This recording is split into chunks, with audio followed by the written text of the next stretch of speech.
రోజా, డబ్బుల కోసం కకృతి పడే రోజా, ఎంతటికైనా దిగజారిపోయే నగిరి రోజా గురించి ఈరోజు మాట్లాడాలా? నిజంగా చెప్తా ఉన్నా, ఒక రోజుకి 75 లక్షల రూపాయలు వైవి సుబ్బారెడ్డి నగిరి రోజా కలిసి షేర్ చేసుకున్నారు. ఇది వాస్తవమైన పాట, మీరు కూడా షాక్ అవుతారు. 75 లక్షల రూపాయలు తిరుమల తిరుపతి దేవస్థానంకి గూడ్స్ బండి ఒకటి వేసుకెళ్తుంది. నా అంతటి లేదు తాళపాక అన్నమయ్య, ఆయన ఎట్టలేడు కింద నుంచి. మీరు అన్నమయ్య సినిమా చూస్తే నాగార్జున గారి క్యారెక్టర్ అది, తర్వాత రోజా క్యారెక్టర్ అది. వెళ్ళి రోజుకి 75 లక్షల రూపాయల వైవి సుబ్బారెడ్డి రోజారెడ్డి ఇద్దరు కలిసి పంచుకున్నారు. ఆ తర్వాత ఈ మనిషి ఏది పేపర్లో రాసిస్తే అదే చూసి చదవడం అనేది రోజాకి బాగా అవసరం. నిన్న కూడా మాట్లాడుతూ ఉంది, నేను ఒక తిరుపతి అమ్మాయిగా అనింది. మా అమ్మ వయసు ఉంటుంది ఆవిడకి, మా అమ్మ వయసు రోజాకు ఉంటుంది, తిరుపతి అమ్మాయి అంట. ఇంకా మీకు వయస్సులు కావాలా, నాజూకుతనాలు కావాలా? ఇదేమో కర్మ ఇది. ఇప్పుడు ఒకరిని ఆంటీ అంటాం, ఒకరిని అమ్మాయి అంటాం, ఒకరిని చిన్న పిల్ల అంటాం, ఇంకొకరి వృద్ధురాలు అంటాం, వృద్ధాప్యం అంటాం, వయసుకు వచ్చింది అంటాం. ఇది మామూలుగా మనం మాట్లాడే మాటలు. ఈవిడ అమ్మాయి అంట. మా అమ్మ వయసు ఉంటుంది 2 సంవత్సరాలు, మా అమ్మ కన్నా పెద్ద ఉంటావు నువ్వు. ఓబరకాయ మొహం వేసుకొని నేను తిరుపతి అమ్మాయిని అంటే, తిరుపతి అమ్మాయి అనేది ఏమన్నా ప్రొఫెషనలా? అది ఏమన్నా కోర్సా? నువ్వు అమ్మాయి అని చెప్పడం వల్ల నువ్వు సంపాదించిన 3,000 కోట్ల రూపాయలు ఏమన్నా నిలవన కనపడకుండా పోతాయా?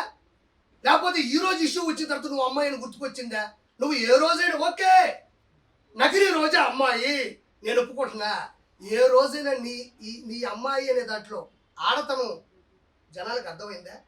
నువ్వు ఆడ మనిషిలా ఏ రోజైనా మాట్లాడినావా? ఒక ఆడ మనిషి ఎలా అనుకోగా ఉండాలో, ఎలా నెమ్మదిగా ఉండాలో, ఎంత స్థిరత్వంగా ఉండాలో, ఎంత నిశ్చలతనంతో ఉండాలో రోజా ఏ రోజైనా ఆంధ్రప్రదేశ్ కానీ ఉభయ రాష్ట్రాల్లో నగిరి కావచ్చు, చంద్రగిరి కావచ్చు, ఎక్కడ నిలబడినా కూడా పవన్ కళ్యాణ్ గారిని పట్టుకునే గాడిద. ఒక ఆడపిల్లకు ఉండేటువంటి అనుకువ నువ్వు ఎవరికైనా ఇన్స్పిరేషన్గా ప్రపంచం. నిన్ను నేను తిట్టిన ప్రతిసారి చూస్తా కింద ఒక్క బ్యాడ్ కామెంట్ నా మీద ఉండదు. ఇది నీ బతుకు. రోజా గురించి విమర్శించిన ప్రతిసారి, రోజాని నేను ఎదిరించిన ప్రతిసారి కోట్ల మంది చూస్తున్నారు. ఎందుకంటే నిన్ను తిట్టడం వాళ్ళకి ఇష్టమేమో, నిన్ను ప్రశ్నించడం వాళ్ళకి ఇష్టమేమో, నిన్ను నిలదీయడం నీకు వాళ్ళకి అంత ప్రేమేమో. మరి నన్ను తిట్టాలగా? ఏమయ్యార్పి ఆమెను ఎందుకు తిడతావు? మాకు ఇన్స్పిరేషను, గౌరవనీయులు, మా మాజీ మంత్రివర్యులు, ఆ మనిషి మంచిదని ఒక్కరు కూడా చెప్పరు. హైలైట్ ఏంటంటే మీ ఇంట్లో ఉండే వాళ్ళు కూడా కామెంట్ పెట్టరు కింద. అంటే మీ ఇంట్లో వాళ్ళకి నచ్చక ఒక అమ్మాయి అంటున్నావే, ఒక ఆడతనం ఉందా నీకు? అడవితనం ఉంది నీకు. మృగజాతివి నువ్వు. మృగంలో ప్రవర్తిస్తావు. డబ్బులు అకౌంట్లో పడితే అన్నదమ్ములు అక్కడ ఇక్కడ మోసం చేస్తే వచ్చే డబ్బులతో 3,000 కోట్ల నుంచి 5,000 కోట్లు ఈరోజు సంపాదించింది నగిరి రోజా. ఆ డబ్బులు నగిరికి పెట్టుంటే మహానగరం అయింది ఈరోజు. ఎందుకు చేసావు ఈ పద్ధతులు? మళ్ళీ ఇంకొకటి నేను ఈరోజే చెప్తున్నా, ఈ మనిషికి అన్నీ తెలుసు. లడ్డులో ఉండేటువంటి కొవ్వు పదార్థానికి సంబంధించినటువంటి 15% రోజా తీసుకుంది. ఇది వాస్తవం. వాస్తవం కాకపోతే రోజాని డిబేట్కి రమ్మనండి, లేకపోతే నా ముందుకు వచ్చి మాట్లాడమనండి.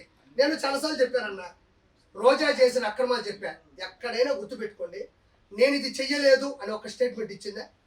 రోజా ఎక్కడైనా నేను 3,000 కోట్లు సంపాదించలేదు, ఇసుక మాఫియా చేయలేదు, ఎర్రచంద్రం శేషాచలం అడవుల్లో ఎర్రచంద్రం కరుణాకర్ రెడ్డి, వైవి సుబ్బారెడ్డి, ధర్మారెడ్డి, జవహర్ రెడ్డి, జగన్మోహన్ రెడ్డి, వీళ్ళందరూ పెద్దిరెడ్డి రామచంద్రారెడ్డి, మిథున్ రెడ్డి, వీళ్ళందరూ పంచుకుంటుంటే అన్నా నాకు 4 చెట్లు అన్నా. నేను కానీ నా 4 దిక్కుల్ని మొక్కే దేవుడు ఆయన, 4 దిక్కులకి మొక్కు ఆయన.